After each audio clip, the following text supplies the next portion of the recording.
Hair is our lecture number 12 for prep class. तो आज यहाँ पे आप देख सकते हैं कि हमारे नंबर इन वर्ड्स है काउंटिंग 1 1 स्पेलिंग भी है 1 बैट स्पेलिंग के साथ 1 डिजिट्स में और फिर स्पेलिंग में ONE 1 1 ONE 1। इस तरीके से 2 TWO 2 TWO 2 TWO 2 TWO 2 THREE 3 THREE 3 इसको आपने साथ साथ नीचे लिखना है और इनकी स्पेलिंग की रिवीजन करनी है बार बार ताकि आपको याद हो जाए।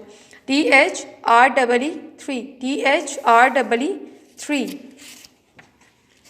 FOUR 4 FOUR 4 FOUR 5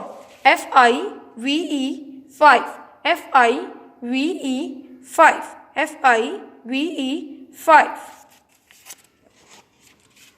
और यहाँ पे देखिए मैंने आपको सारी डिवीजन देगी ONE 1 TWO 2 THREE 3 FOUR 4 FIVE 5 तक अच्छे तरीके से आपको ये याद हो जानी चाहिए। ठीक है, फिर जिससे हम नेक्स्ट पेज पे आते हैं तो उस पर क्या है जी काउंट एंड मैच। अब यहाँ पे आपने देखिए क्या लिखा हुआ है 2, तो यहाँ पे आपने देखना है कि 2 वाला कौन सा है, ये 1 2। हाँ, हमने इसको उसके साथ मैच कर देना। इसके बाद 5 की काउंटिंग करें 1 2 3 4 5, तो हमने 5 को इसके साथ मैच कर देना। अब है 3 1 2 3 को हमने इसके साथ मैच कर देना।